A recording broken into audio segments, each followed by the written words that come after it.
Hi, good evening, everyone, and a very warm welcome to all of you to this week's final webinar of Reality Bites.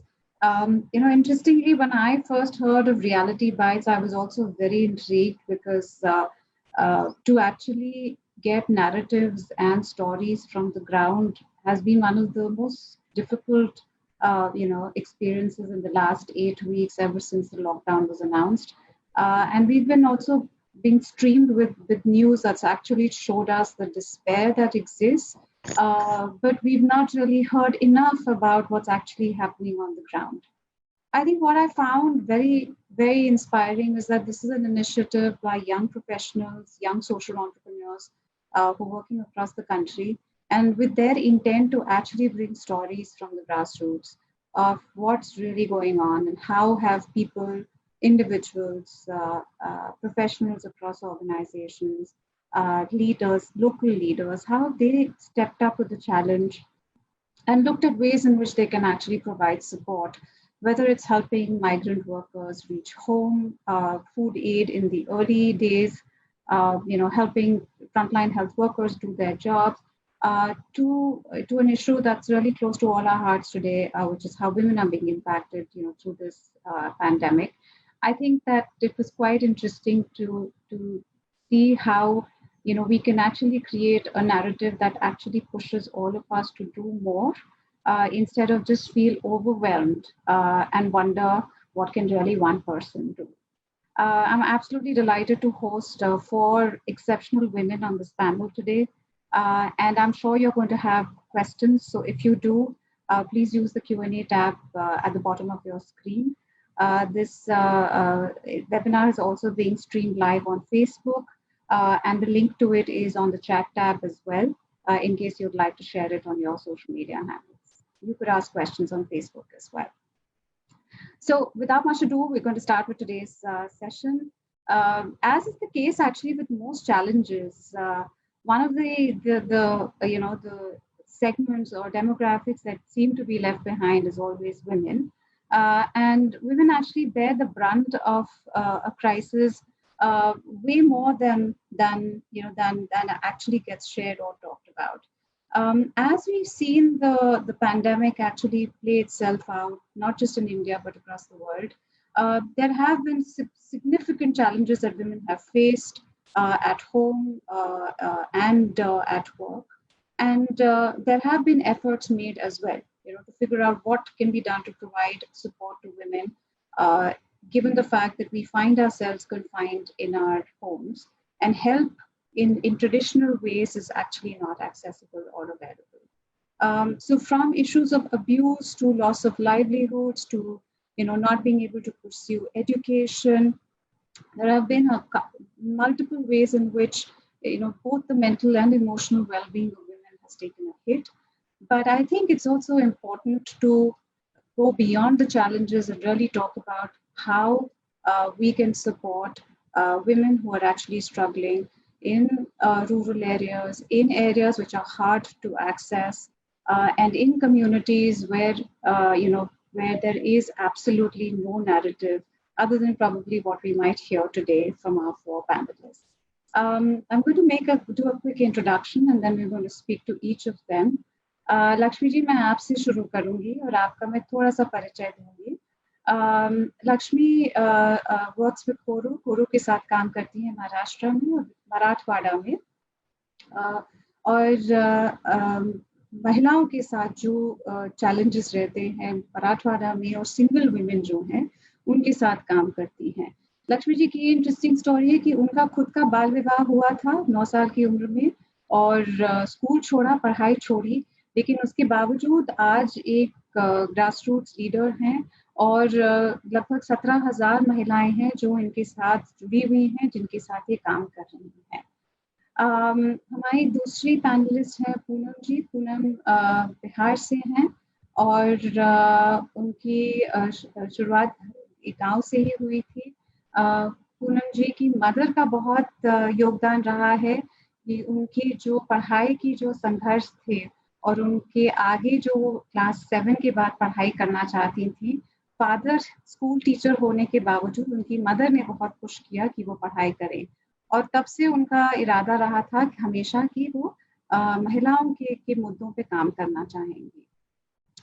We have Toibi joining us from Manipur. Toibi is a clinical psychologist. She runs a practice from home, and she will also share about how her life has been deeply disrupted post March 23rd. And then we've got Lubaina from Mumbai. She's, as she describes herself, a Bombay girl, but often struggling to answer the question कि आप काम क्या करते हो. She's an LLM. She's done her master's in public policy, and she's chosen to work on tough issues, domestic violence, issues of child rights, and now labor and migrant rights. So without much ado, I'm actually going to start off this conversation. Really first, requesting each of our panelists to share a little more about their personal journeys, and then we will talk about what they've done over the course of the last 8 weeks now. तो लक्ष्मी जी, मैं आपसे शुरू करूंगी और आप अगर अपना परिचय दें प्लीज, और ये बताएं सबको कि जहां से आपकी शुरुआत हुई 9 साल की उम्र में बाल विवाह होने के बावजूद, आपका जो सफर रहा है जहां आप महिलाओं के मुद्दों पे इतने बड़े स्तर पे काम कर रही हैं महाराष्ट्र में, तो ये कैसे हुआ? ये पूरा जो आपका सफर रहा है वो आपने कैसे तय किया है, और ये मुद्दे आपके लिए इतने अहम क्यों हैं? आप इस एरिया में क्यों काम करना चाहते हैं?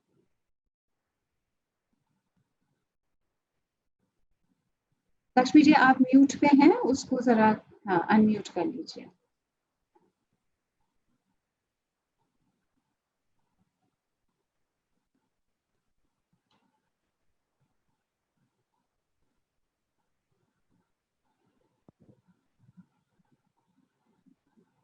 लक्ष्मी, आपकी आवाज नहीं आ रही है.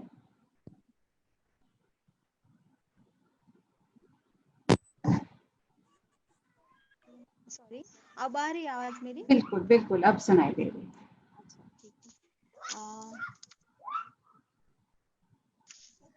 अभी मेरा नाम लक्ष्मी है. आपने तो अभी मेरा परिचय दे दिया है. तो मैं हिंदी में कंफर्टेबल हूँ, हिंदी में बात करूंगी. तो मैंने आपने जो बोला कि मेरी कम उम्र में शादी हुई थी, 9 साल में, उसी समय मेरी शिक्षा भी छूट गई. तो मेरा इस समूह के साथ जुड़ जाना जो है, तो मैंने जब मेरी पढ़ाई छोड़ दी और मेरी शादी के बाद में मेरी लाइफ शुरू हुई, तो मैंने सब कुछ छोड़ दिया था. तो वहां से मेरी शुरुआत हुई कि मुझे लगता था कि महिलाओं के ऊपर ही अत्याचार क्यों होता है, और मैं भी पीड़ित महिला थी, और सब घरेलू हिंसाचार मेरे ऊपर भी हुए थे. तो कुछ कर भी नहीं सकती थी, बाहर नहीं जा सकती थी. उसी टाइम पे मैं क्या करूँ ये सोचने की वजह से जब गांव में हेल्थ का काम आया था छोटा सा, जो वहां से मैंने 1999 से शुरू कर दिया काम के लिए. तो गांव में हेल्थ वर्कर का काम मैं करती थी, और जो उसमें से थोड़ा फार आमदनी मिलती थी उसी से मेरा गुजारा होता था. तो वहां तो मेरा घर चलाना बस इतना ही मकसद था. और जब मैं इस हेल्थ के इशू पर महिलाओं के साथ में काम करने लगी, तो और बहुत सारे समस्या सामने आने लगी. जैसे महिला मेरे उम्र में जो अत्याचार मेरे ऊपर हुआ, तो और भी लड़कियों के ऊपर अत्याचार सामने आता था. महिलाओं का घर में जो शराब पी के मारपीट करना, या फिर महिलाओं के ऊपर अत्याचार, जो महिला है तो पुरुष के सामने ना जाए, घर के बाहर ना निकले. तो ये सब प्रॉब्लम वहां से शुरू हुआ. तो गांव के स्तर पर ही मैं काम करती थी, उतना ज्यादा मेरा समूह के साथ ज्यादा मिलजुल का काम नहीं था. मगर वो करते करते जब मैंने बहुत सारे महिलाओं की समस्या, जो डोमेस्टिक वायलेंस, हेल्थ के इशू पर, या फिर महिला है तो यहाँ ग्रामीण भाग में तो महिला घर के बाहर नहीं जाती थी, डॉक्टर के पास नहीं जाना. तो अगर कुछ भी बुखार आया, सर्दी खांसी हुई, तो घर में ही उसका घरेलू उपचार करना, ये सब वहीं से शुरू हुआ था. तो जब जब ये सामने ज्यादा समस्या आने लगी, तो मैंने सेल्फ हेल्प ग्रुप के माध्यम से काम करना शुरू कर दिया। महिलाओं की बैठक लेना गांव में, किशोरी बैठक लेना और किशोर के साथ में उनके हेल्थ के प्रॉब्लम पर काम करना, या कुछ अपने को जरूरी मालूम हुआ तो उनके साथ में शेयरिंग करना, उनके ग्रुप्स बनाना, यहीं से शुरू हुआ। आगे चल के मैं 2009-10 में कोरो उससे जो काम करती थी हेल्थ वर्कर का, वो HMF फाउंडेशन अंदुर यहाँ की एक संस्था थी, वहां से मैंने गांव में ही काम करती थी। तो उसके आगे चल के मैंने उसी संस्था से मेरे को फेलोशिप मिल गई कोरो से, जो GLDP प्रोग्राम था उसमें नेतृत्व विकास कार्यक्रम में मैंने फेलोशिप के लिए ये कर दिया। तो मेरा जब वहां का इशू था सामने, तो जो महिला स्थानिक स्वराज्य संस्था में जो महिलाओं का पार्टिसिपेट रहता था वो कम था। नाम के लिए राजनीति में महिला उतरती है मगर वो डिसीजन नहीं लेती। तो ये वहां से शुरू कर दिया मैंने, और वो काम की शुरुआत 9-10 में फेलोशिप के प्रोग्राम में हो गया। तो जब वो प्रोग्राम में जब ट्रेनिंग था तो सेल्फ के ऊपर था, हम कौन है, हमारी पहचान क्या है। अगर हम मूल्य के आधार पर समाज में काम करना हो तो मूल्य मेरे ऊपर लागू होते हैं ना। तो मैं महिला हूँ, तो अगर वो जो मेरे ऊपर ही अत्याचार हो रहा है तो मैं सहन करती हूँ, मैं बोलती भी नहीं हूँ। तो जब हमारी खुद की पहचान बनानी हो तो हमारे ऊपर होने वाले अत्याचार के ऊपर हमें ही आवाज उठानी है। तो उसी से मेरे अंदर की जो मेरी जर्नी वहां से शुरू हुई, कोरो के माध्यम से। तो फिर मैं सोचने लगी कि और भी इशू है महिलाओं के, जो डोमेस्टिक वायलेंस हो, हेल्थ के इशू हो, या एजुकेशन का मुद्दा हो, या फिर रोजगार के बारे में हो, या उनके साथ वो घर से बाहर निकले कि नहीं, वो क्या खाए, क्या पीती है, या कैसे बाहर निकलती है, या किसी के साथ बात भी करती हो तो कैसे करती है, जो उसकी लैंगिकता के ऊपर ही सब देखा जाता है। तो यहाँ से शुरू हुआ। तो मैंने वो साल में महिला ग्राम सभा जो होती है महिलाओं की गांव में, तो ग्राम सभा में मैं कभी महिला नहीं जाती थी, और गांव में रेशन का भी बहुत सारा मुद्दा था। तो उसके लिए मैंने आवाज उठाई, तो मेरे ही घर में मेरे ही पति को शराब पिला के मेरे को झगड़ा करने के लिए बोला लोगों ने गाँव के। तो वहां भी बहुत संघर्ष करना पड़ा। तो फिर मैंने वो टाइम पे हार नहीं मानी, क्योंकि बहुत सारे गांव की महिला मेरे साथ में थी। तो मैंने वो रेशन का मुद्दा भी छेड़ दिया। गांव में शराब की जो भट्टी थी वो भी बंद करने के लिए हमने प्रयास किया। तो वहां से मेरा कॉन्फिडेंस बढ़ते गया कि मैं महिलाओं से जुड़ के और भी कुछ काम कर सकती हूँ। तो वहां से शुरू हुआ वो फेलोशिप प्रोग्राम में। वो टाइम में जब रीजन पे सब लोग हम इकट्ठा आते थे, तो हमारे रीजन में से सिंगल वुमेन के प्रोसेस के बारे में शुरुआत वहां से हुई। तो उसी का मैं एक पार्ट हूँ। वो सब हम 32 महिला थी वहां पे, जो इकट्ठा आए और फिजिकली बैठ के सब लोग बातें करते थे कि क्या अत्याचार है महिलाओं का, महिलाओं के लिए क्या क्या सोशल नॉर्म्स बनाए समाज में, तो इसे कैसे आगे ऐसे ही हम सहन करते रहे कि आगे इसके लिए कुछ हमें करना हो। तो ऐसे ही हमने जब सर्वेक्षण किया गांव गांव में जाके, कितनी महिला सिंगल है, क्या प्रॉब्लम है उनके, कितनी उम्र, कम उम्र में उनके ऊपर ये नौबत आई है। देखा जाए तो 16 साल में शादी होती है, एक बच्चा होता है, और हस्बैंड गुजर जाता है तो वो सिंगल होती है। मगर पुरुष होते हैं उनके लिए तो ये मायने नहीं रखता, अब उसको हमारे समाज में मान्य करना ही नहीं है, तो क्योंकि वो महिला है। तो ये जो इशू सामने आए तो हमने इसके लिए आवाज उठाना शुरू कर दिया, और हमने वहां से शुरू कर दिया। जो 32 महिला हमारे साथ थी जब वो समय में, तो अब हमारे महिला 17,000 महिलाओं का संगठन हमारा हुआ है। तो ये एक हमारी स्ट्रेंथ है कि हमने थोड़ा थोड़ा सा महिला इकट्ठा करके जो वो संगठन बढ़ावा किया है, उसका आज ये हमें दिखता है कि अब वहां से शुरू हुई। तो उसके साथ महिलाओं के साथ बैठक करना, उनके साथ गांव में जाना, उनके साथ में और भी समस्या और सिस्टम के साथ में जो प्रॉब्लम्स है, महिलाओं के लिए योजना, जो शासन की योजना है वो मिलती नहीं थी, तो उसके लिए झगड़ना, उसके लिए हम तो सर्विस बेस नहीं तो राइट बेस के तौर पर कैसे काम किया जाता है, तो हमें सिखाना होता है कि महिलाओं के लिए ये अपना हक है, हमें लड़े बिना नहीं मिलेगा। हम आवाज उठाए तो हमारे लिए ये हमारा हक बनता है, तो हम लड़ेंगे तो हम जीतेंगे। तो इसी तौर पे हमने महिलाओं का संगठन बढ़ाया। उसमें हमारा गांव में महिला मंडल है, और गांव के महिला मंडल में अध्यक्ष, सचिव, गांव प्रमुख 3 महिला लीडरशिप करते हैं। और हमारा 36 लोगों की टीम है, जो हमारे उसमें से 27 सहेली भी है उसमें, और वो 5 गांव में काम करती है। और जो महिला मंडल के इसमें माध्यम से तो हमारी जो लोकशाही पद्धति से जो निवडणूक होती है ना, तो वो निवडणूक चुनाव लड़के हमने तालुका ब्लॉक लेवल की कमेटी बनाई है और रीजनल लेवल की कमेटी बनाई है। और गांव में भी हमारी कमेटी है जो 4 इशू पर काम करती है, जैसे कि हेल्थ के बारे में हो, एजुकेशन के बारे में हो, रोजगार के बारे में, या सिस्टम के साथ में कुछ काम करना हो तो उसके लिए इनका ट्रेनिंग लेना, इनको आगे बढ़ावा देना, ऐसा काम हम हमारे साथ में ऐसे ही करते हैं। तो ये हमारे काम करने की प्रोसेस थी। Thank you Lakshmi, thank you so much.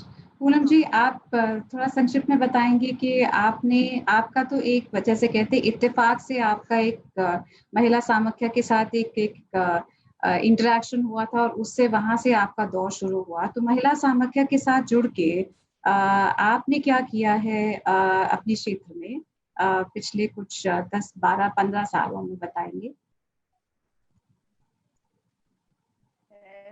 महिला समाख्या प्रोग्राम खासकर ग्रामीण महिलाओं के जो आर्थिक दृष्टि से, सामाजिक दृष्टि से, शिक्षा की दृष्टि से बिल्कुल ही अभिवंचित वर्ग की महिलाएं हैं, उनको संगठित कर महिलाओं का ग्रुप तैयार कर, और वहाँ का जो मुद्दा होता है, ऐसा कोई खास मुद्दा स्वतः लेके जाना नहीं, उनके साथ बातचीत करने के दरमियान जो मुद्दा उभरता है उस पे बातचीत करनी, और उस मुद्दे को महिलाएं लोकेट कर रही हैं तो मिलके कैसे, अकेले अकेले उसका समाधान नहीं हो, तो उसका आपस में मिलजुल के कैसे उसके समाधान के लिए राह ढूंढना है।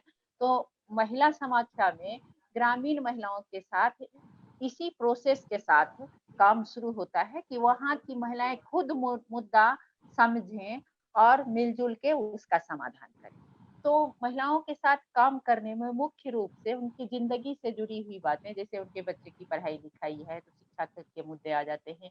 फिर वो हम लोग 94 में जो काम शुरू किए तो उस समय स्वास्थ्य का भी बहुत ज्यादा, जैसे कि लक्ष्मी जी बता रही थी कि उस समय हेल्थ सेंटर पर लोगों का जाना नहीं, जानकारी भी नहीं, तो है उप स्वास्थ्य केंद्र गांव में हुआ करता था, लेकिन उतने लोगों को जानकारी भी नहीं और जा भी नहीं पाते थे, और वहाँ जो सर्विसेज होती थी वो भी उपलब्ध नहीं होती थी। तो इस तरह से स्वास्थ्य के मुद्दे आ जाते। फिर जिस ग्रुप में हम जा रहे हैं तो सारा कुछ आके आर्थिक गरीबी पे आके केंद्रित हो जाता कि हम लोगों के पास तो पैसे नहीं हैं, और कोई भी एक कदम बढ़ाए तो उसके लिए पैसे की जरूरत है। तो हम लोग छोटी छोटी बचत के रूप में उसका निदान देखे और बचत की बात किए, तो कहें कि आर्थिक सशक्तिकरण की बात होती है। उसके बाद फिर सभी महिलाएं, उनके साथ कोई किसी न किसी तरह की हिंसा, वो घरेलू हिंसा हो, सामाजिक हिंसा हो, जेंडर आधारित हो प्रॉब्लम, वो उभर के सामने आ ही जाती हैं। तो उन मुद्दों पे बात करना। फिर जो सरकार की योजनाएं हैं उसकी जानकारी नहीं होने के कारण जो उनके हक अधिकार हैं, उनकी जो आइडेंटिटी है वो तक भी नहीं समझ में आती है, और फिर उनके लिए जो सुविधाएं हैं वहां तक पहुंच नहीं बन पाती है। तो उन जानकार खासकर उनके हक अधिकार के बारे में जानकारी देना, और केवल जानकारी वाली बात नहीं, मिलके वहाँ संगठित होके कैसे उसको उपलब्ध करा पाए, इस तरह की बात करना। और इन सारी बातों को देखते हुए महिलाओं का उस लेवल पर खुद का एक संगठन हो, जिसको कि आगे के फेडरेशन के रूप में जो उनका कोई भी सरकार की परियोजना हो उसके तहत ना काम करके खुद का संगठन हो जो कि महिलाओं के मुद्दे पर आगे काम करते रहें। इस तरह से इस जर्नी। पूनम जी, आज जिस फेडरेशन के साथ आप जुड़ी हैं, आप लोग 10,000 महिलाएं हैं। वैसे महिला समाख्या कार्यक्रम के अंतर्गत केवल यहाँ मुजफ्फरपुर जिले की बात करें तो 30,000 से अधिक महिलाएं थी। वो ये जो महिलाओं का संगठन ज्योति महिला समाख्या के नाम से जाना जाता है, इसमें एक्टिव रूप से, वैसे 30,000 का 30,000 वो थोड़ा बढ़ ही रहा है, लेकिन एक्टिव महिलाओं का संगठन कहें तो 10,000 से अधिक। 10,000 महिला। अच्छा, thank you Poonam ji. Thoibi, and it'd be great to understand what made you choose to be a clinical psychologist, and what's really driven you to make some of these professional decisions. Yeah. I have always wanted to be, a clinical psychologist, maybe because of the, Hollywood movies that I've watched and all these things. Okay, jokes apart, I have always wanted to understand people. It's been it's been 10 years that I got my license from the Rehabilitation Council of India. And coming from Imphal and Manipur and getting to do my graduation from Delhi and then my master's from Benares, I've seen a little bit of this part of the world and that part of the world also. Right after my MPhil, after which I got my license to be a clinical psychologist, I straight away started working with a bunch of very amazing people, and we work for torture and trauma victims. That was in 2010.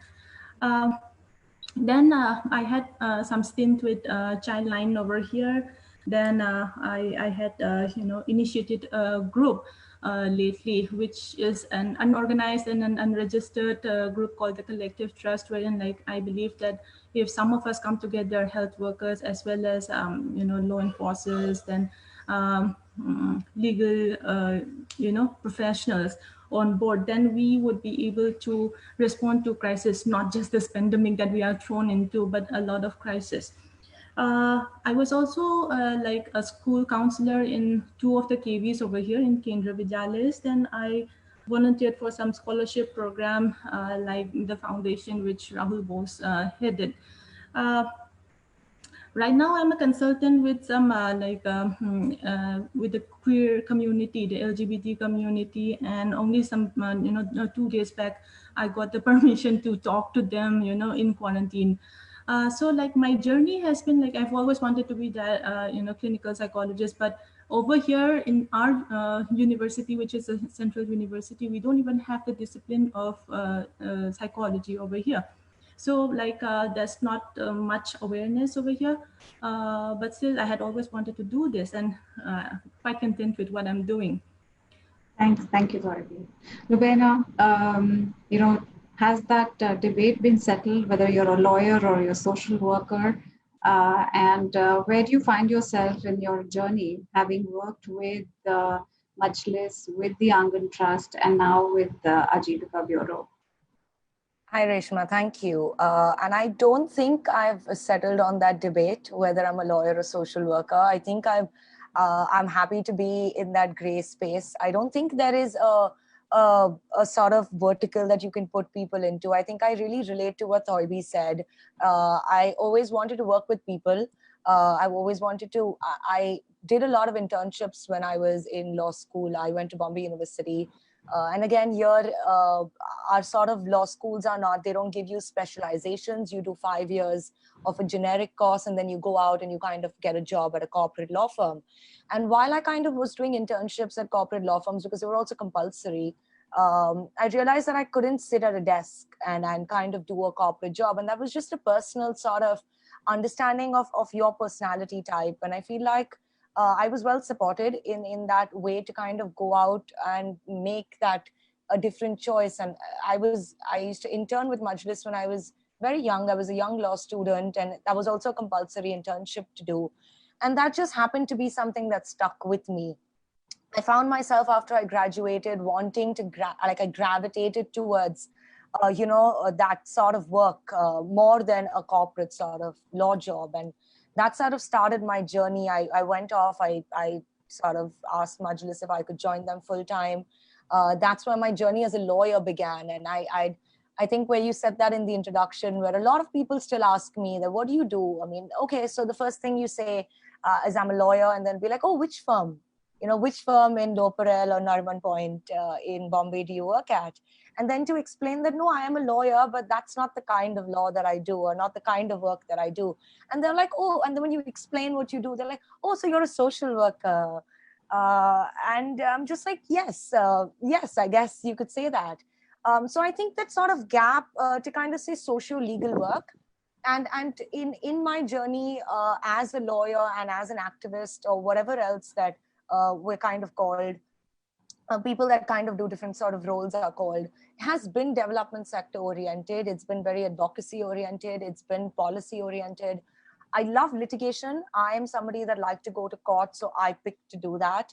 I don't think there's only one way to change a system, or there's only one way to drive effective change.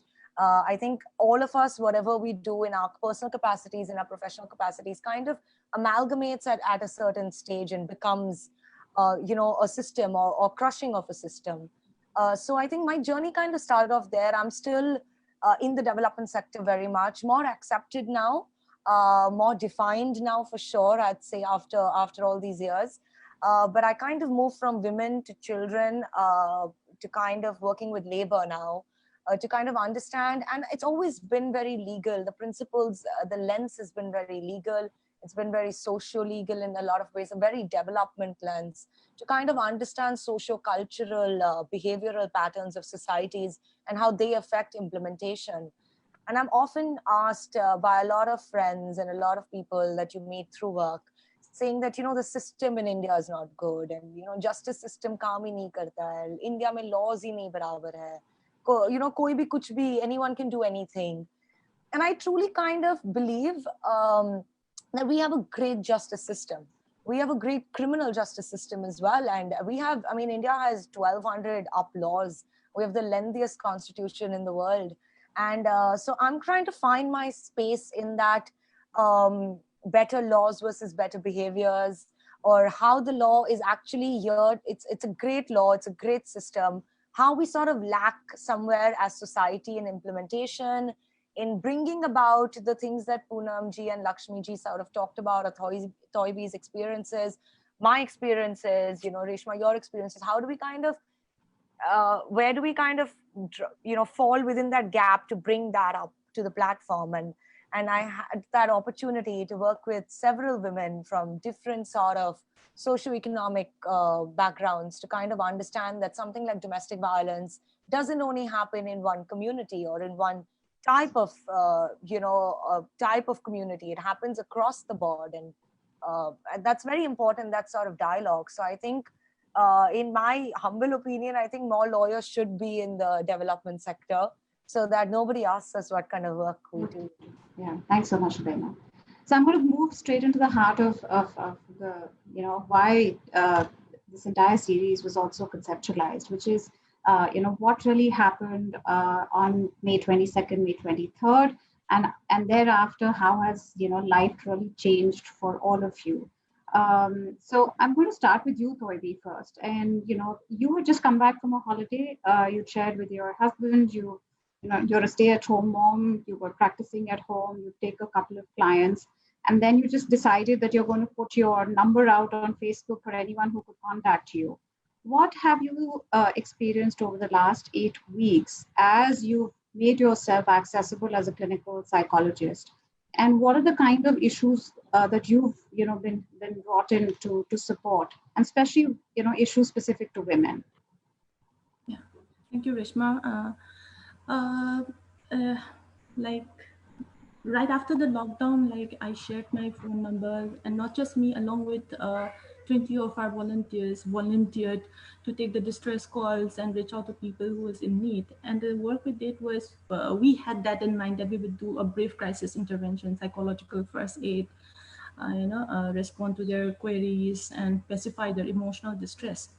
And gradually we realized that the kind of calls that came in are mixed, and for this webinar, since we are focusing to women, I would particularly want to focus on women, but that thing always remains in my mind that I should talk about the other marginalized population also, like the transgenders community, the queer community, and children in particular also who are being neglected. Because even in our dialect also, when we talk about children, we always talk children along with, take them along with women, and nupi and angang, which means women and children. So when we talk about children, women, I think always the children also by default comes into the picture. So if you focus on the problems and the kind of distress calls we receive from women are like,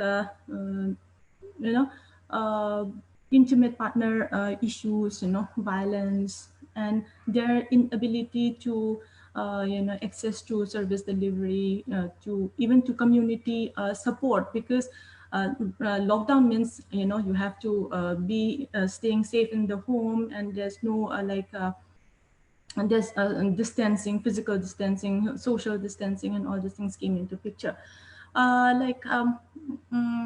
I'm right now handling some cases which pertains to domestic violence, but I'm I could do little because the wills of judiciary and those things which are very important to even prove therapeutic to all to my clients are not in action right now in the during the lockdown. So that's about it. And so when women call up in distress, they would also address the issues with their children and how they are affected. They would prioritize the children's need more than themselves, or more than their problems. Then no matter how much we do, it always runs short. We try to give them a brief problem solving counseling kind of thing, and it always runs short. Then on May 20th, recently, the state legal services came up with helpline numbers to cater to needs and to address domestic violence. I think it's a little too late, but then still okay, because they came up with that one. Then simultaneously also, I think Manipur must be the first place to have separate quarantine centers for transgender in the whole of the Northeast, maybe. I am not sure about the whole India thing. And like I always stress that the statistics of the National Commission for Women, which states that the domestic violence cases are rising exponentially. I don't know about the numbers, but I think that is true. That's about the women part. And many teachers also call up, parents also call up, to talk about children. They admittedly say that the children have become the punching bags because they are all locked down. Then women call up to casually talk about how to manage household work, because they work from home and they work at home also, and those two things are always there. So it's a tough task for us to also, give them any tangible solutions. And ironically, many of the many of the caregivers that you would see, like a clinical psychologist or women, other frontliners, and like nurses and even doctors, many of them are women only. In our state, when I was talking about the more than 20 volunteers of clinical psychologists, they are all women. So it's coincidental, it's ironical, but when I talk about women at the receiving end of stress and this lockdown, I would also want to talk about our frontliners, our nurses, our paramedics, our security personnel. I have my friends in law enforcing agencies, and they are all, doing their best, but no matter how much we do, it always runs short. And it's quite evident during this lockdown. Bobby, from 3 clients a day, what is life like right now for you? Like, how many calls do you get on a daily basis? And the first time I gave my number, I was bombarded with more than 19 calls on a single day, and calls not just from Manipur, from like people stranded in Delhi and Bangalore, and nearby places like Guwahati and Meghalaya. People who are working in essential services like post offices, banks, and all, because of their uncertainty, their fear if they are, contracting the virus and infecting their family members. So I got calls like that. I got calls about asking for financial aid even. where I couldn't do much. And on an everyday basis, we are talking to people, to the inmates in the quarantine centers. We have a lot of quarantine centers over here, and each day we are opening new ones because we have been a green zone for the past so many weeks, but unfortunately we have 25 active cases right now and counting. So like every day we call out to people in quarantine centers, try to meet their emotional needs, where we fail big time also.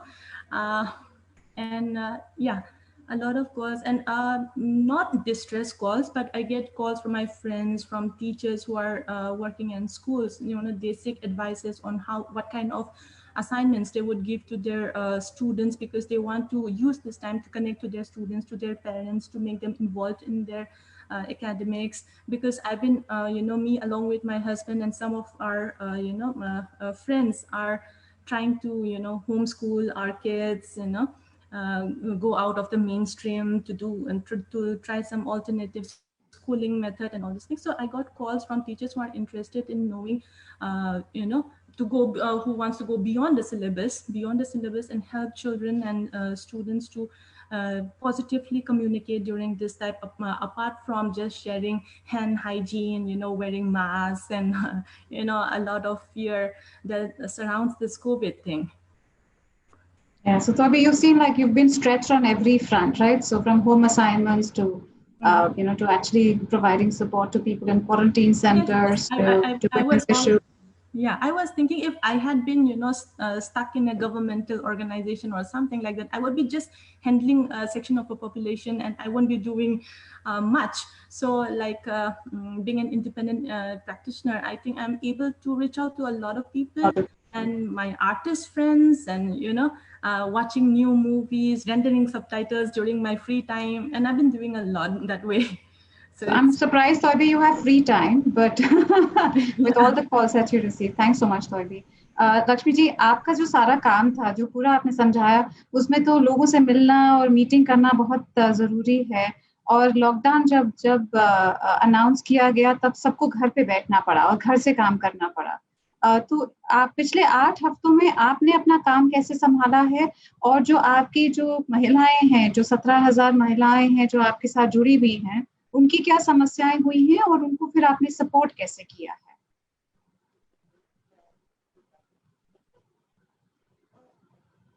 हाँ, तो जब ये 4 हफ्तों में जब हमें घरों में बैठना हुआ, तो हमारा काम तो फिजिकली जाके उनके पास मीटिंग लेना और ऐसे ही था. तो हमने सोचा कि अब क्या किया जाए. तो हमारे महिला तो ज्यादातर फोन भी नहीं यूज करती थी, और महिला फोन यूज करे तो ग्रामीण गांव में तो ये पॉसिबल नहीं है, क्योंकि महिला बात करे फोन पे, ये भी एक अलग इशू से देखा जाता है यहाँ पे. तो जो हमारी लीडर्स महिलाएं थी, उनके साथ कुछ मोबाइल फोन थे, तो हमने ऐसे सोचा कि चलो एक कॉन्फ्रेंस कॉल किया जाए या फिर उनसे बात करें कि अब आगे कैसे जाना है. तो हमने उनसे बात की, उनका हालचाल पूछा, तो उनको बहुत अच्छा लगा. तो वो बोलते थे कि हमारे अपने भी लोगों ने हमें कोई फोन नहीं किया, कि पूछा भी नहीं आप कैसे हो, और कोरोना में आप अपना सेहत रखे, ख्याल रखे अपना. तो ऐसी बात तो नहीं की दीदी, हमें ऐसा हमारी टीम के साथ उन्होंने शेयर किया. तो जब हमने सोचा कि अब आगे क्या है, ये कोरोना क्या बीमारी है, उसके बारे में कैसे हम एहतियात रखे, हम कैसे ख्याल रखे, वो बारे में बात हुई. और फिर आगे मीटिंग कैसे लेना है, तो वो जो अपने ही स्किल डेवलप करने के बारे में हमने उनसे बात की. और हमने सोचा कि ये ऐसे मीटिंग हम कर सकते हैं. तो हमने जो रिलीफ का भी काम किया उनके साथ, कुछ घरेलू जो सामग्री लगने वाली थी, उससे कोरो ने हमें मदद की, और हमने 1100 महिलाओं को, अपने 16,000 महिलाओं से उनको रिलीफ की मदद की. और जो सिस्टम में जो है, जो रेशन का मुद्दा हो, और जो उनके पंतप्रधान योजना में से जो जनधन योजना के पैसे मिल रहे उनको, या नरेगा के काम से कुछ मदद हो, तो इसके बारे में हमने जानकारी ली. और हमने थोड़ा सा पढ़ा, ऑनलाइन कोई मुद्दे सर्च किए, हमने सोचा, और पूरे टीम ने कॉन्फ्रेंस पे बात की. फिर बाद में हमने उन महिलाओं को पूछा कि ऐसे हम बात कर सकते हैं क्या. तो फिर हमने जो हमारे बीड डिस्ट्रिक्ट में जो नेकनूर गांव है, वहां पे महिलाओं के लिए रोजगार का मुद्दा था. तो गांव में 84 महिला ने साथ में मिलके गांव के नरेगा का काम का मुद्दा, जो काम के लिए हमारे हाथ को काम नहीं है, हमें रोजगार नहीं है, तो हमें पैसा भी नहीं है, तो हमारा पेट का सवाल है, तो हम कैसे करें। उसके लिए ग्राम पंचायत में जाके उन्होंने काम के लिए अर्जी दे दी और वहां पे 2 दिन का काम मिला उनको। मगर जो बड़े बड़े बहुत बड़े काम है, कठिन काम है, जो महिलाएं नहीं कर सकती है, ऐसे दावा करके उन्होंने काम रद्द कर दिया। तो फिर उनके और फोन आने लगे कि क्या किया जाए, और हमारी टीम भी बात करी और बाद में उन्होंने फिर तहसीलदार को या बीडीओ को जैसे इसके बारे में बताना हो तो फोन के माध्यम से कैसे हम बात कर सकते हैं, और भी हमारे रीजन में कोई ऐसा काम कर रहे हैं तो उनसे बात करके हमने जूम कॉल पे उनकी मीटिंग पहली बार में अटेंड की। और हमें अच्छा लगा कि उनके तरफ से हमें मालूमात हुई और हमारे महिलाओं को हाथ को काम मिला। और इसके लिए एडवोकेसी का मुद्दा है तो ये भी करने के लिए हमसे उन्होंने कैसे सवाल रोजाना फोन पे बात करना और उससे सवाल और जवाब ऐसा करके हमने ये उनका काम का मुद्दा भी ये कर दिया।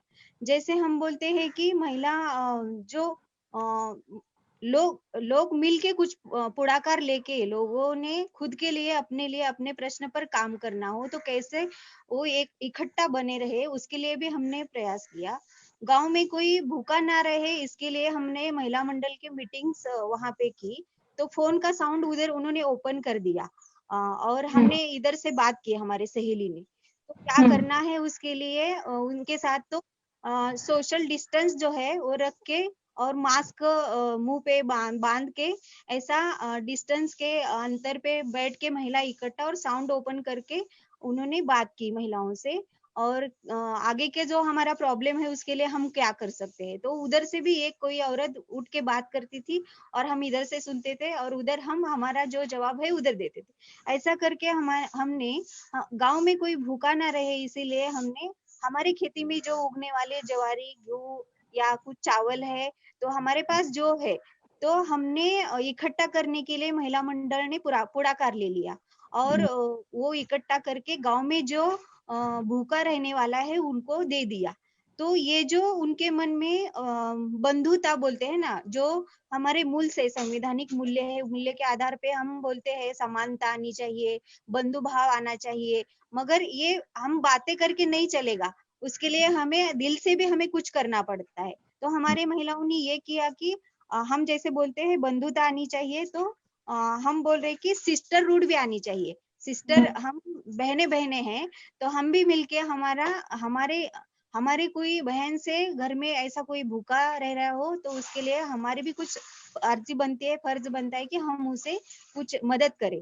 तो हमारे जब इस तरह का इशू रहता है जैसे आप कह रहे हैं कि सिस्टरहुड होना चाहिए, कि जब खुद को भी लगे कि पता नहीं हमारे पास अपने लिए काफी है कि नहीं, तो ये जो बंधुत्व का जो आप कह रहे हैं और ये सिर्फ फोन के जरिए सब बातचीत हो रही है, आप मिल के नहीं कर रहे हैं, तो ये कैसे हुआ?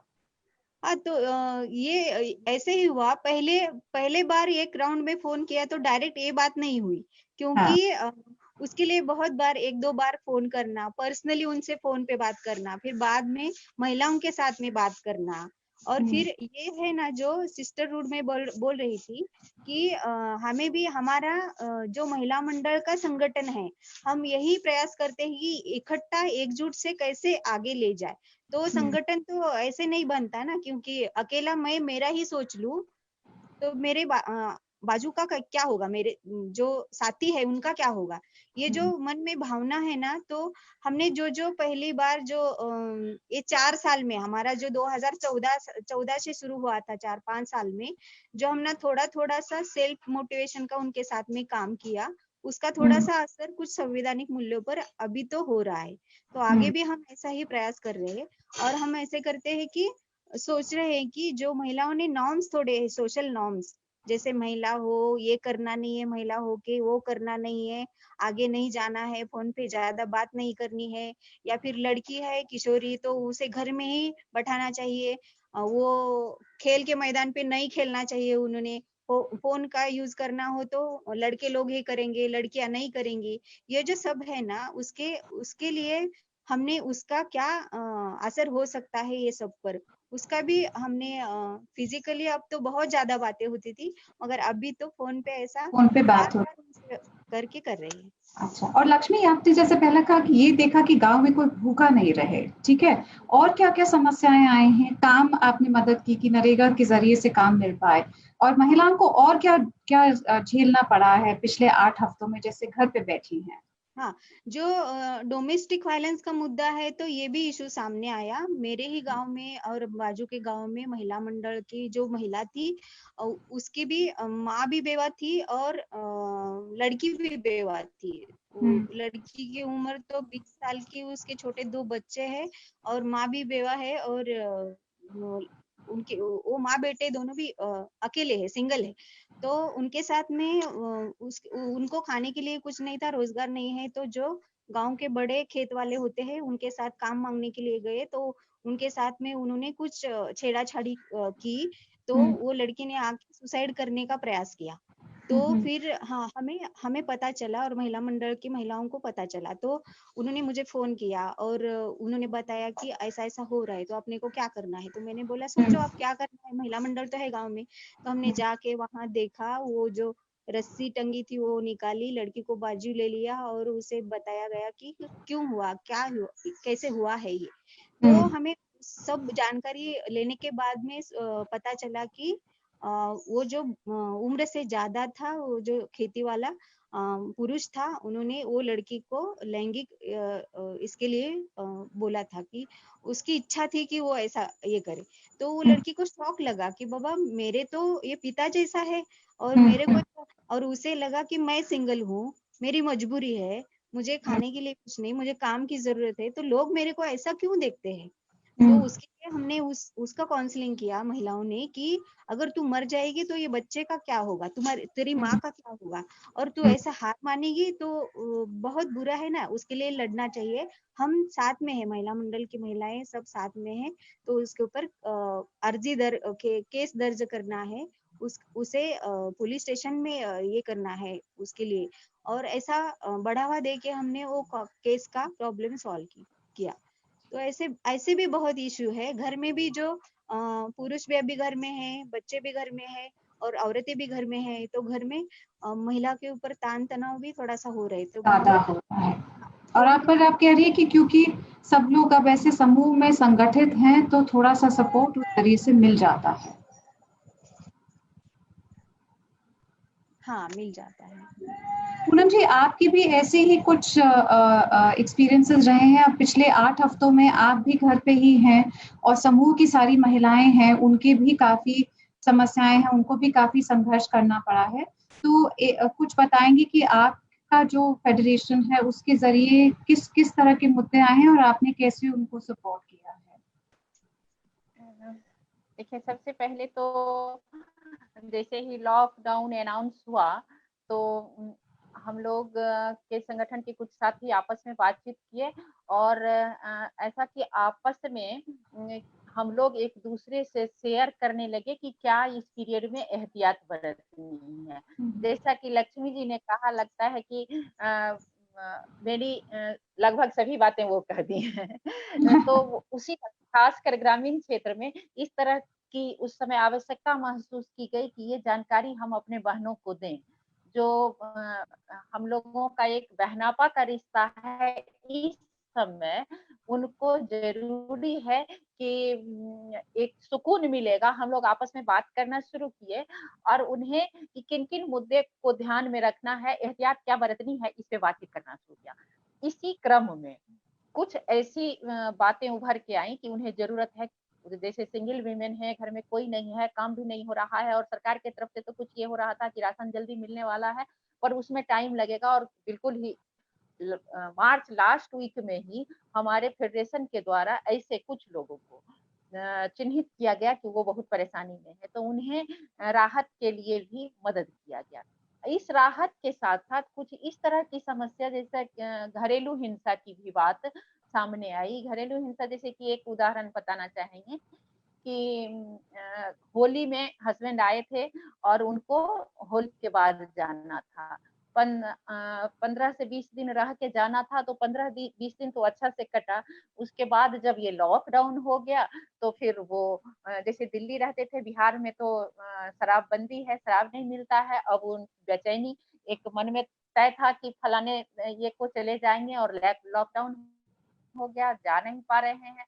तो ये जो नशा के कारण, आदी होने के कारण दूसरी छोटी छोटी बात को लेके घर में तनाव होना, मारपीट हो जाना, तो इसमें हमारे नारी अदालत की जो सदस्य थी बगल के मतलब टोले में, तो उनको पता चला कि इस तरह से हो रहा है, तो वो तो बगल में जाके ही समझाई, दोनों का काउंसलिंग की।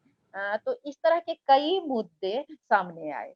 एक तो बहुत बड़ा हम लोग इस पीरियड में देखे, काफी हाईलाइटेड भी हुआ कि बोचहा ब्लॉक के डकरावा गांव में विच हंटिंग का इस तरह से, वो खासकर हमें लगता है कि लॉकडाउन के वजह से वो या कहें कि कोरोना महामारी को देखते हुए वो 3 महिला आपस में मिलके, और उनके साथ एक मेल मेंबर भी थे, बाहर कहीं पेड़ के पास जाके पूजा कर रहे थे। हो सकता है दूसरा भी मकसद हो, लेकिन लोगों का कहना था कि ये लोग वो कुछ झाड़ फूक और 3-4 दिन पहले ही 2 बच्चे का देहांत हो गया था उस आसपास में।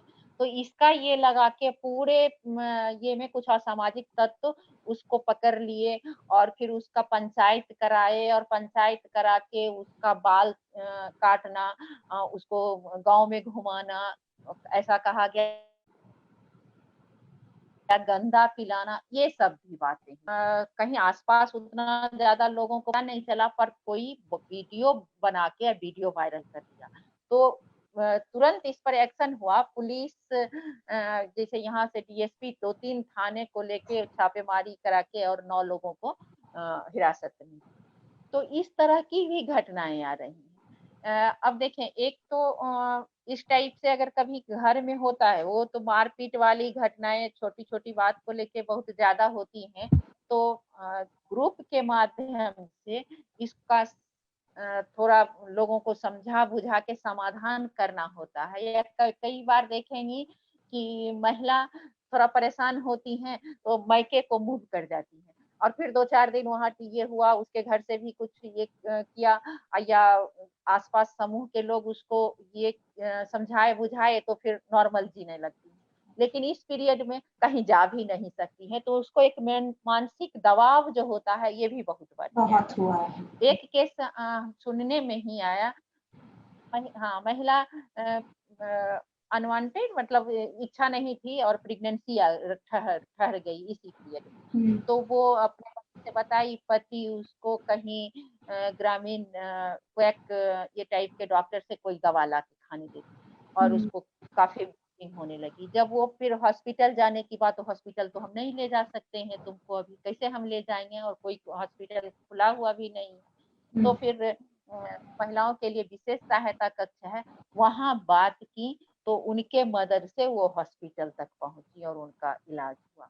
तो कई तरह की समस्या इस लॉकडाउन पीरियड में महिलाओं को हुई, और ये समस्याएं हैं जिनके बारे में हम सुनते नहीं हैं, क्योंकि ज्यादातर समस्या जो है वो आर्थिक रूप से किस तरह से लोगों को परेशानी है, लेकिन जो महिलाओं को की समस्याएं हैं, जो घर में तनाव है, जो वायलेंस की इश्यूज हैं, ये भी काफी हद तक अब आ रहे हैं।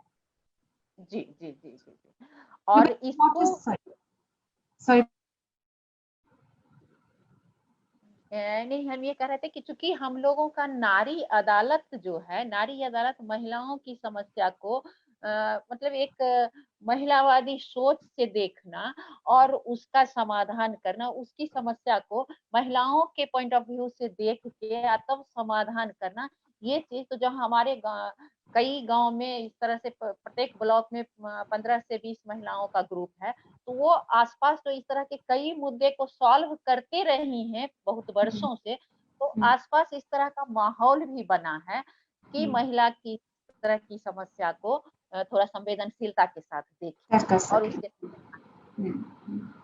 Lubena, what has been your experience as I think you've moved issues, but I think even from the work that you're doing currently with Ajivika in Rajasthan, in the last 8 weeks, how has life changed for you at work, and what have you actually been drawn into in terms of providing for some support or relief in the current situation? Thank you, Reshma. So, I mean, my foray into labor or the labor sector is fairly new.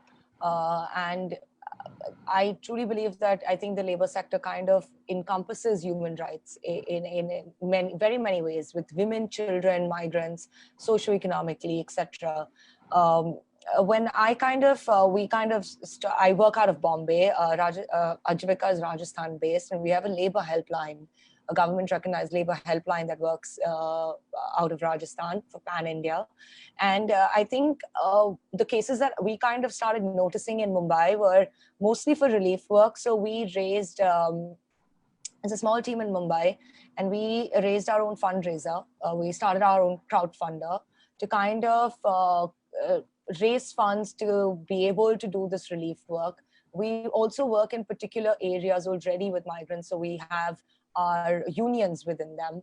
So to kind of reach out even to laborers and migrants within our circles to make sure that they're okay, to kind of just be accessible to begin with, where there is sort of somebody that you can call to say that you have these kind of worries.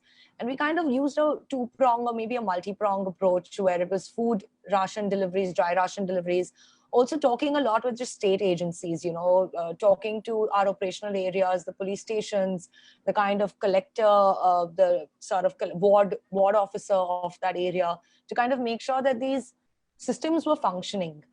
So it started off with doing dry ration deliveries, Reshma, and that very quickly moved to the demand to want to return home. Mm-hmm. And I think the kind of calls we were getting, my colleagues were getting way more, but I think we were getting around 60, 70 calls every day, just between us, just this small team, leaving aside all the calls that were coming to the labor helpline already. And I think our numbers were on Facebook, widely spread. And I still remember there was a worker that called me, and they saved our names as Ration Madam or Ration Sir.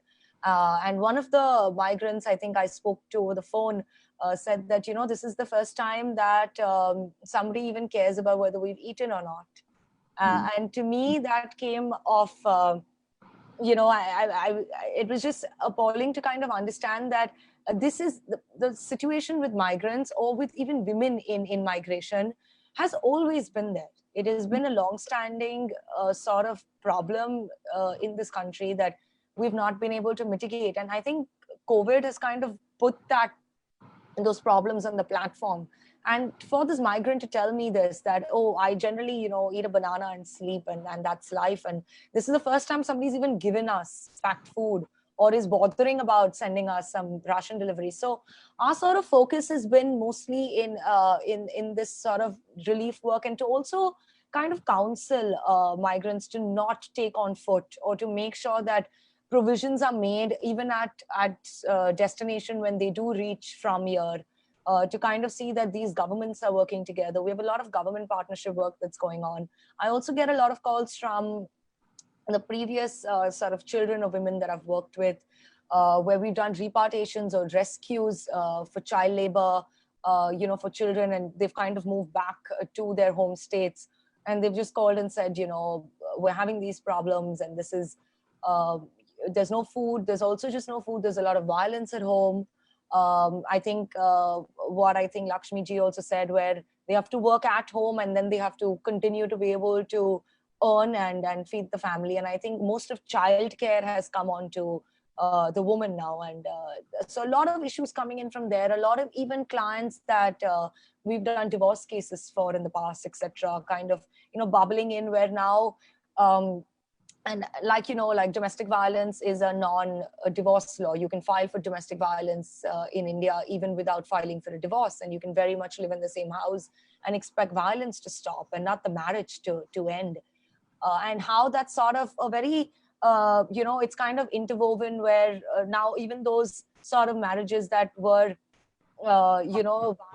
have now reached a stage where they need to, there's an irrevocable breakdown of that marriage. And a lot of sort of cases coming in even for even just child sort of negligence, where a lot of child abuse prevention work that has taken, like our POCSO law is just, it was only passed in 2013. India didn't have a law specifically for child sexual abuse before that. And to kind of start, those machineries were kind of put into place finally. There were fast track courts, there were protection officers. There's a whole dialogue about how they're immediate arrest. There's a lot of gender sensitization trainings that happens within schools, private and government. And all that work has kind of come to a standstill.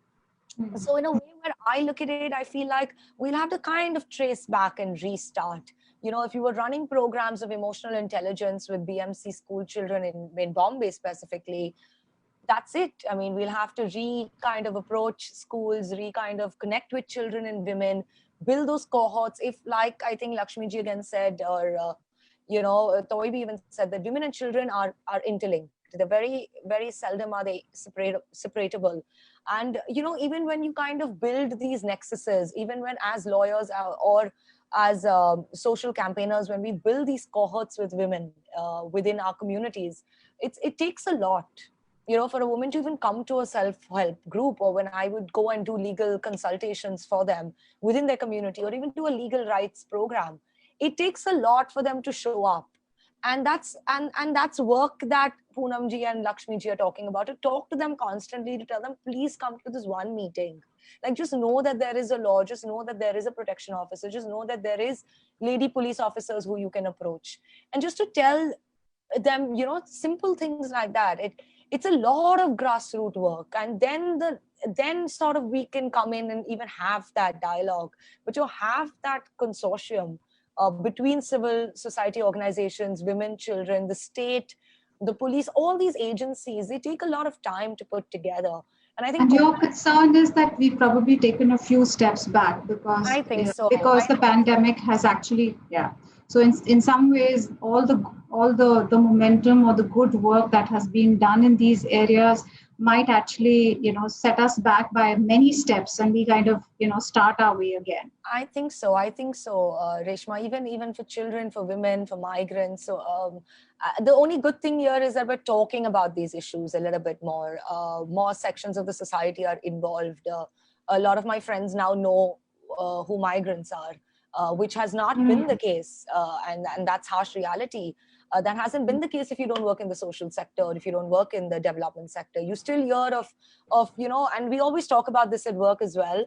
We say, how do you make labor or the issues of migrants mainstream conversation for human rights?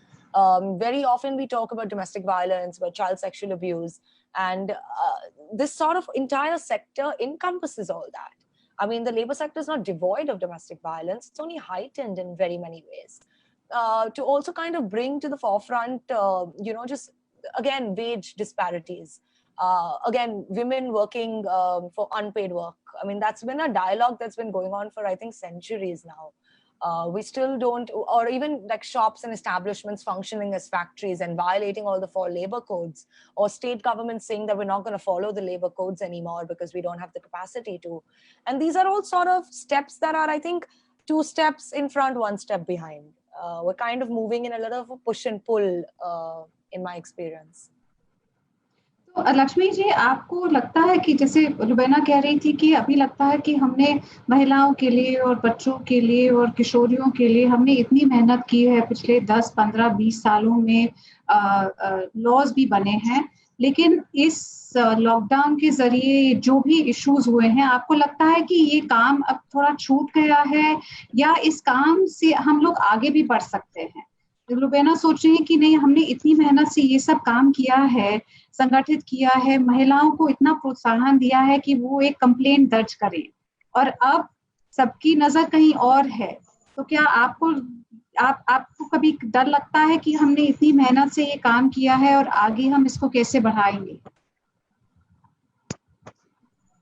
हाँ, तो अभी जो है ना, physically हम वहां नहीं जा सकते, मगर ये थोड़ा सा ये है कि हमें जो मैसेज देना है वो कितने मायने से जाएगा वहां पे, थोड़ा सा ये डर है। मगर एक अलग सा कॉन्फिडेंस ये आया है कि हमारे इसमें कि हम जो हमारी क्षमता है और भी विकसित कर रहे हैं हम उसमें से। हमें ऐसा लगता है कि हम जो टेक्नोलॉजी है उसका यूज करके हम और अच्छे तरीके से काम हम आगे जा सकते हैं, मगर हमें थोड़ा सा हमारा काम का तरीका बदलना होगा। हाँ, और उसके लिए हमें और कुछ हमारी भी खुद की क्षमताएं विकसित करनी होंगी। मगर थोड़ा सा ये है कि अभी हमें थोड़ा सा डर है कि मैसेज हम जो देते हैं वो कैसे जाएगा वहां पे, क्योंकि फिजिकली हम ज्यादा नहीं जा सकते, वो डर थोड़ा सा है। ठीक। I'm going to now take a couple of audience questions. Some of them are for all of you, some of them are specific.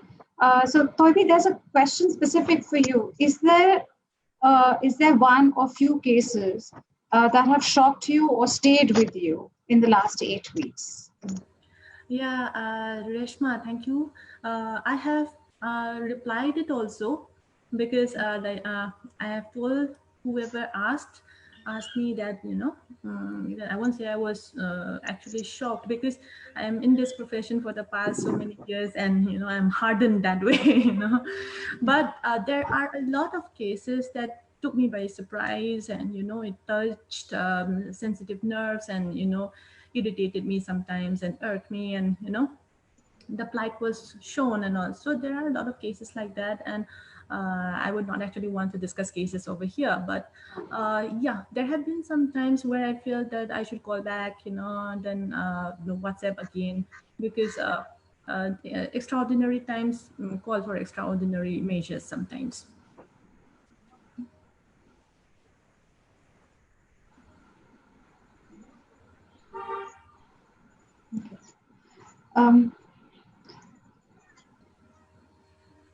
Are there others which pertains to me? I don't know. Hello, sorry? Are there other questions which? No. So I'll just ask a couple of other questions as well. Lakshmi ji, आपके लिए एक सवाल था कि जैसे जब कभी ऐसा भी होता है कि महिलाएं आपके पास आई, कुछ उनकी समस्या थी, आपने उनको प्रोत्साहित किया कि आप कुछ एक्शन लें, और फिर उन्होंने वो नहीं किया, तो फिर उस सिचुएशन में आपने क्या किया? अच्छा, कि वो नहीं कर पाए जो उनका हक था या जो वो कर सकती थी, वो उन्होंने नहीं किया, तो उस सिचुएशन में आपने क्या किया? हाँ, एक बात होती है, जो प्रॉपर्टी राइट का मुद्दा आता है ना, जो महिलाओं के नाम पर प्रॉपर्टी नहीं होती है, या फिर विडोज महिला होती है, तो उनके जो ससुराल वाले जो प्रॉपर्टी नहीं देते हैं ना, हमारे हक के लिए हमें लड़ना हो। तो ये लॉकडाउन में भी ऐसी केस हमारे पास आई थी, जो प्रॉपर्टी के लिए वो झगड़ रही है महिला, तो हमने उसे फोन पे, केस आई तो फोन पे ही आई थी, और हमने उनसे कहा कि अपने पास प्रूफ, कुछ पुरावा जो बोलते हैं, हमने पुरावे के तौर पर कुछ है क्या आपके पास? तो उन्होंने बोला कि हाँ है, और जो डेथ सर्टिफिकेट है उनका हस्बैंड का, वो भी था उनके पास, और उनका एक लड़का था, वो भी गुजर गया था, मगर उनकी सौतन थी, तो वो सौतन का डिवोर्स हुआ था, तो ऐसी केस थी वो। और ये जो प्रॉब्लम्स है, तो पहले केस सुन के लेना, फिर बाद में हम उसके ऊपर सोचना, और हमारी टीम से बात करना, ये हुआ उसके साथ में। और बोला कि हमने क्या प्रॉब्लम है, अब तो जो गांव में तलाटी रहते हैं ना, तलाटी, तो से अंग्रेजी या हिंदी में क्या बोलते हैं मालूम नहीं, मगर तलाटी जो होते हैं, जो हमारा 7/12 हो या वो नाम पे कर देना हो, वो जो फेर फार करने वाले, तो उनसे कहा गया कि ये कर दो हमारा, तो उन्होंने कहा कि ठीक है, हम कर देंगे। तो उस सौतन ने भी उनके केस दर्ज की थी, और इधर से भी इन्होंने, तो वो दोनों के झगड़े में वो जो तलाटी था उनके नाम पे कर ही नहीं रहा था। तो उन्होंने कहा कि दीदी हम कैसे किया जाए, तो हमने उनसे कहा कि आप उनके पास जाइए, अपने जो प्रूफ से वो दिखाइए, और उनको पूछिए कि क्या प्रॉब्लम है, क्यों नहीं कर रहे। तो उन्होंने कहा हाँ गया था दीदी, एक बार गए थे हम, तो वो बोल रहे कि आज नहीं कल करेंगे, कल नहीं परसों करेंगे, ऐसे ही बोल रहे। तो ये बात है कि हमने सोचा कि इसके वजह क्या है, तो उनके लिए जो वो बोलते हैं कि क्या रिश्वत देना होता है ना, रिश्वत लेना या देना पैसे की तौर पे, तो वो प्रॉब्लम था उसमें। तो हमने फिर उसमें वो नहीं बता रही थी, वो जो जिस वीडियो का केस था वो नहीं बता रही थी, क्योंकि उनको लगता था अगर ये बताएंगे हम तो हमारा खेत भी जाएगा और ये भी जाएगा, हमारे नाम पे होगा ही नहीं कुछ। तो हमने उनसे कहा कि बाबा नहीं, ऐसा हमारे पास कुछ पुरावा हो तो हम ये कर सकते हैं, और यहाँ से नहीं तो डायरेक्ट हम तहसीलदार से बात कर सकते। तो वो मैंने समझ लिया और मैंने फोन किया उनसे, तहसीलदार, और इनसे बात की। तो उन्होंने उनके मोबाइल पे व्हाट्सएप पे मैसेज दे दिया, उनका नाम पूरा ऐसा, और सब उनके जो डॉक्यूमेंट्स थे वो भी हमने भेज दिए। तो उन्होंने कहा कि हाँ ठीक है, तो ये प्रोसेस हो जाएगी। तो अभी उसका जो हो रहा है ना फेर फार करने का, वो जो खेती है उनके नाम पे करने की प्रोसेस हो गई। तो ये भी है जो प्रॉब्लम लोग शेयर नहीं करना चाहते, कुछ अंदर की बात होती है, मगर थोड़ा सा उसके बारे में हम ज्यादा सोच के हमें जो करना है वो करे तो उसका प्रॉब्लम सॉल्व होता है। ऐसा भी किया था हमने। आप लोगों ने सब बताया है कि जो इश्यूज जो महिलाओं के लिए रहे हैं वो काफी रहे हैं, ठीक है। और अभी तो सिर्फ 8 हफ्ते हुए हैं लॉकडाउन के, पर इसी में काम का भी मुद्दा रहा है, काम में भी संघर्ष करना पड़ा है, आमदनी के जरिए बंद हो गए हैं, घर घर में तनाव भी है, और जो पुराने इश्यूज थे वो तो रहे ही हैं। पर अब जैसे अब लॉकडाउन धीरे धीरे खुल रहा है और काम करने की और आमदनी की जरिए तो वैसे भी सब लोग कह रहे हैं कि कम होंगे, तो महिलाओं और बच्चों पे आपको क्या लगता है कि क्या असर होगा आगे जाके? तो पूनम जी आप बताइएगा और फिर उसके बाद लक्ष्मी जी आप अगर बता पाएंगे, and then Ruben and Toby, I'll come to you with the same question, that as we see economic opportunities probably shrinking for women, and how do we see this impacting women and children in the aftermath of the lockdown as well? तो पूनम जी आप बताएंगे कि जैसे आपको लगता है कि आमदनी के जरिए अगर कम होंगे महिलाओं के लिए, और आगे जाके क्या समस्याएं हैं जिनके लिए हमें थोड़ा सा अब तैयारी करनी पड़ेगी अगर हम काम करना चाहते हैं। हमें तो लगता है कि ये तो बिल्कुल खासकर बिहार के संदर्भ में हम लें तो आमदनी कम होनी ही है, क्योंकि बिहार से बहुत सारे मतलब प्रवासी लौट रहे हैं बिहार, और उनके लिए काम की कमी होगी। वैसे सरकारी स्तर पर तो बहुत सारे अनाउंस हो रहे हैं, मनरेगा में बढ़ाया जाएगा, सूक्ष्म लघु उद्योग को बढ़ावा मिलेगा, पर जमीन पे कितना हो पाएगा ये हम लोगों का एक्सपीरियंस जो कहता है। होगा, बिल्कुल नहीं होगा ऐसा नहीं कहेंगे, क्योंकि हम लोग देख के ये सकारात्मक सोच को लेके ही चलते हैं, होना है। पर खासकर महिलाएं और बच्चे प्रभावित होंगे, इसमें तो कोई दो राय नहीं, क्योंकि जो रहने की जगह है छोटी जगह होगी, ढेर सारे लोग परिवार के सदस्य एक साथ रहने में समस्या होगी, उसके बाद फिर काम का कम अपॉर्चुनिटी रहेगा। महिलाओं के लिए तो गांव में जो खासकर खेती का है और छोटे छोटे रोजगार, छोटा रोजगार में इन दिनों मतलब ये जो विकास के कई तरह से प्रयास किए जा रहे हैं, संस्थाओं की तरफ से भी प्रयास होते हैं, खुद व्यक्तिगत भी प्रयास होते हैं, तो उससे कुछ तो समस्याएं कम होंगी।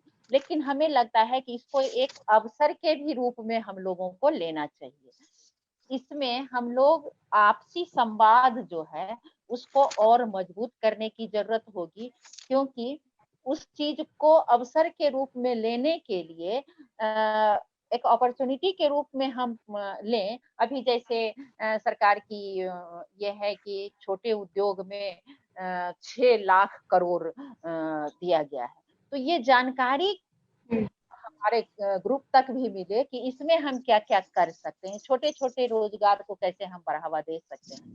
तो ये जानकारी लेने देने का आपस में जो कम्युनिकेशन की बातें हैं, उसको अगर संवाद की प्रक्रिया को हम लोग मजबूत रखें तो इसका कुछ सकारात्मक प्रभाव हो सकता है महिलाओं के साथ।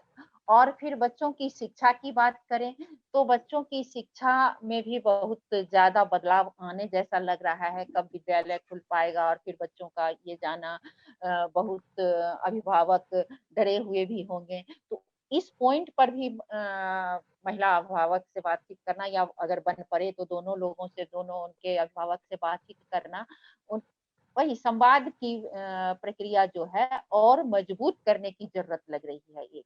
और दूसरा कि उन तक संवाद होता रहेगा तो जानकारी पहुंचाने का, जो सही जानकारी है। कई तरह की बातें अफवाह में आ रही हैं, भ्रांतियां आ रही हैं, दिख रही हैं, अभी सोशल मीडिया के जरिए भी कई तरह के अफवाह फैल रहे हैं। तो ये सब से उनको सही जानकारी देके और इन सारी जैसे अफवाह है, भ्रांति है, इससे निजात मिले, इसके लिए कोशिश करने की जरूरत है। यानी संवाद, आपसी संवाद को मजबूत करना। और दूसरा कि रोजगार के जो अवसर हैं, हो सकते हैं, उनके साथ बातचीत करके चिन्हित करना, और सरकार की क्या योजनाएं हैं उन तक सही जानकारी देना, और साथ ही साथ खुद सामूहिक स्तर पर क्या क्या प्रयास हो सकते हैं, संस्थागत स्तर पर क्या क्या प्रयास हो सकते हैं, इसके लिए आपसे विचार विमर्श करके एक स्ट्रेटेजी बनाना और उसको इम्प्लीमेंट करना, हमें लगता है कि इस पे हम लोगों को काम करने की जरूरत है। थैंक यू पूनम जी।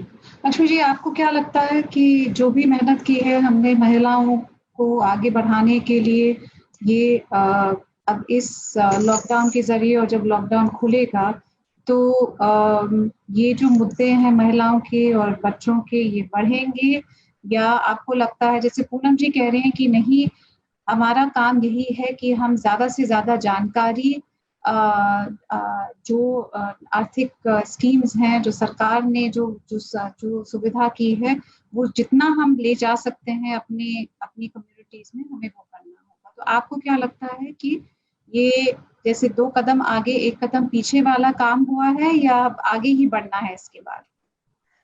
मुझे तो लगता है कि हमें और आगे बढ़ना है, क्योंकि ये समय में हमने कुछ सीख भी लिया है।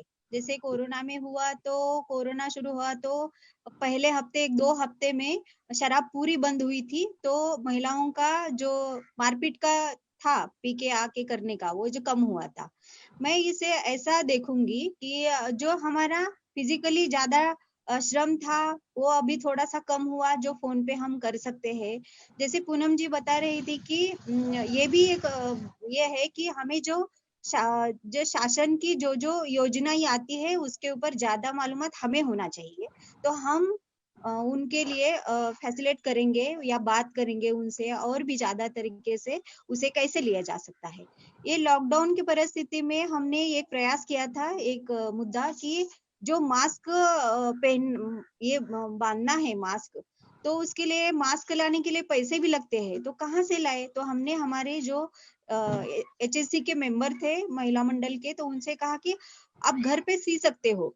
तो हमारे महिलाओं ने 6,500 मास्क बनाए थे और गांव में भी बेच दिया था। तो उनके हाथ को थोड़ा सा काम लग गया ना, तो हम आगे से वो हमारे समझ में आया कि हमारे महिलाओं को जहाँ स्थानिक लेवल पे है, तो कुछ ना कुछ हम जो माहौल है देख के रोजगार की उपलब्धि कर सकते हैं। तो हमने अभी स्टार्ट में 4-5 हजार मास्क बनाना हमारी महिलाएं कर रही घर में। और उसके लिए जो कपड़ा लाना है, वो क्या करना है, वो जो इलास्टिक रहता है, उसके लिए कैसे गांव शहर से नहीं जा सकते, मगर जो नजदीक ब्लॉक में है वहां मिल सकता है। उसके लिए हम ये सब प्रयास कर रहे हैं अभी। तो इसी से लगता है कि जो भी आपातकालीन जो अब आ रही है, जैसा कोरोना की महामारी हो, या फिर आगे पीछे देखा जाए तो भूकंप प्रलय आया था, या फिर बारिश आती है तो भी पूर आता है, तो भी खेती जाती है, नहीं होता है पानी तो भी हमारी फसल उगती नहीं है। तो सब ये प्रॉब्लम तो आते ही रहेंगे हमारे जीवन में, मगर हमारे ये प्रॉब्लम पे कैसे सॉल्व करके हमें आगे बढ़ना है, ये उम्मीद हमारी बढ़ानी है और भी। तो उसी तरीके से हमारे बच्चों के लिए जो किराना दुकान में जो शॉप्स होते हैं, उसमें खाने के लिए कुछ अब नहीं मिल रहा है लॉकडाउन में, तो उसके लिए हमें हमारी जो महिलाएं घर में जो खाने के पदार्थ बनाती है, जो कुछ भी खाने के लिए बनाते हैं, तो उसे कैसे बेचा जाता है। तो हमारे महाराष्ट्र में वो पापुड़ी कुरुडी ऐसे जो बनते हैं, जो घर में बनाने वाले पदार्थ, उसमें से वो शॉप में रखा जा सकता है उसे बेचा जा सकता है तो बच्चों की जरूरत भी पूरी होगी और महिलाओं के लिए कुछ तो रोजगार मिलेगा। ये भी हम सोच रहे हैं कि आगे कैसे ऐसे जा सकता है।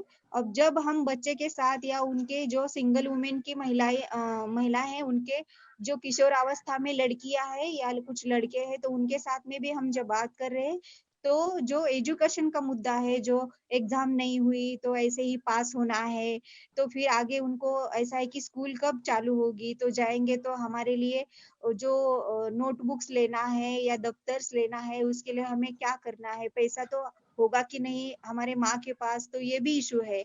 तो हम यही प्रयास कर रहे हैं कि हम हार नहीं मानेंगे, कुछ ना कुछ इसके ऊपर कुछ ना कुछ हमारे प्रॉब्लम्स का सॉल्यूशन निकाल लेंगे और हम आगे बढ़ते ही रहेंगे। तो थैंक ऐसा यू लगता Lakshmi ji, thank you. रुबैना and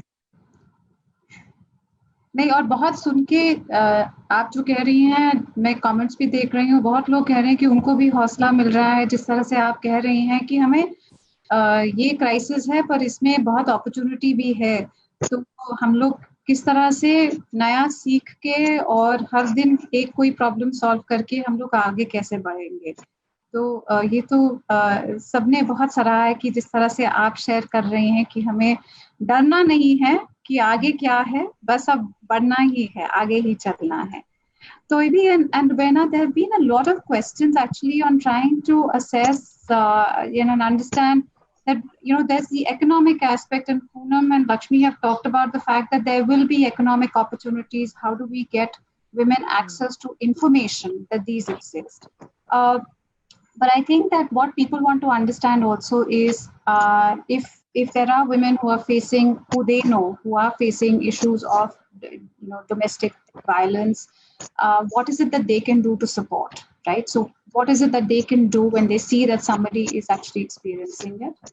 And I think that if there is a level of apprehension that women have in these situations, what is it that they can do?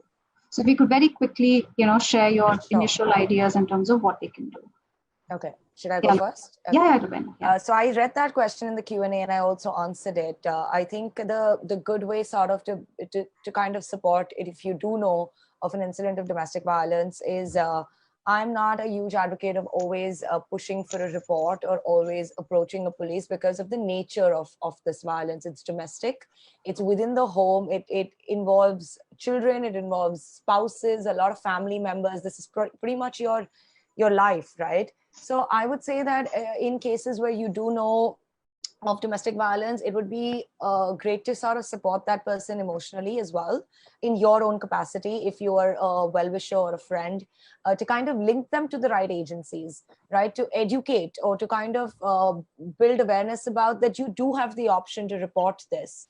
You do have the option to call 103 or 100 and say that I want to file a non-cognizable complaint, which is also called an NC, which doesn't have to be an FIR or criminal in nature. It can just be a record of the violence that you went through, and you kind of make that record with the police, and they don't take any action till you're ready to kind of make that actionable. So I always feel like in cases of domestic violence, to build on your NCs is always a good step to finally wanting to report that crime legally if you wish to.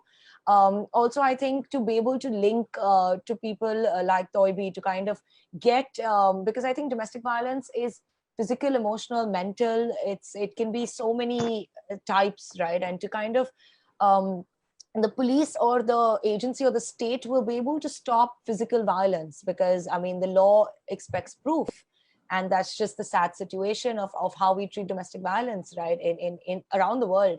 But your sort of emotional well-being or your mental well-being or even your economic options within that sort of dynamic is something that the onus sort of falls back on you, right, and less on the state or less on agencies to be able to support you. So I think to be able to recognize domestic violence is also a very important point here that I'd like to mention, to realize that when this one argument or a one disagreement has now become abuse, and when to know that threshold and when to recognize that it's not just an argument, it's not कि ऐसा ही होता है, लोग तो मारेंगी अगर गुस्सा आएगा, अगर आप kuch karenge to wo hona. How to sort of change that narrative that this is not what happens, this is not normal, this is not what you deserve. And of course, legally, like I said, to approach the police, to write an NC. There are also women's cells across police stations that are specifically set up for the assessment to assist women and children to kind of approach a protection officer in your area. There will be Mahila Mandals. There will always be a sort of support group, an SSG that you can reach out to, which will have a connection with your closest organization or a police officer or a protection officer to kind of note down, and also a tip to kind of note down the abuse. Right? Even if you're not ready to report, you're not ready to talk to anybody about it, and that's fine. I think we need to change the narrative about how women choose to stay in abusive marriages, because that is also a choice that a lot of women do make. So effectively, Lubaina, you're saying that just take a step forward, whether it's a dialogue, whether it's reporting, Yes. whether it's calling a helpline, it is just basically encouraging the person to take, a step forward and be aware of what is going on with you, to not normalize it. Normalize it. Toby, what would be an input to, to someone who's going through the experience? Thank you, Reshma, and thank you, Lubaina, for stressing on the legalities of this part. And taking forward from where you left, there are some women who choose to remain in abusive relationships. So my role comes into the picture wherein I try to educate and empower the women that it's okay to step out if you don't feel like it, and highlight more on, when I say educate, I need to educate them on gaslighting, how culturally we are, our abuses are invisibilized, and how these things are normalized. And now, don't take this shit, a lot of education needs to come.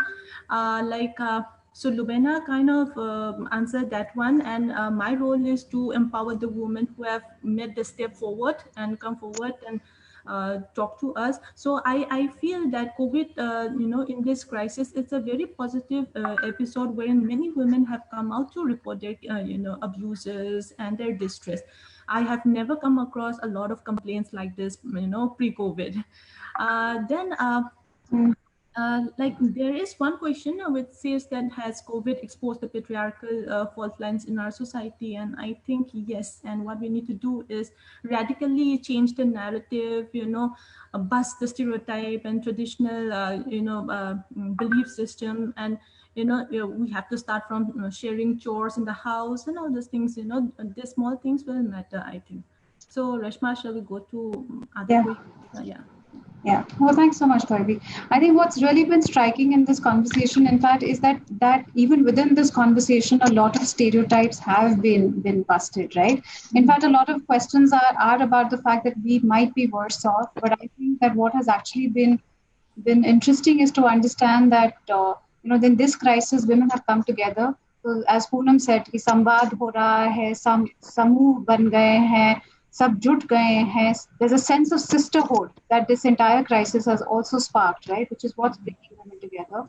And the other issue is that because we've probably been in a very unusual situation, it has been a trigger, to call out, and to actually acknowledge violence as violence. So in some ways, not that we asked for this crisis to be a bit of a mixed blessing, but I think what I hear from all of you is that, we've done a lot of work in the last 8 weeks.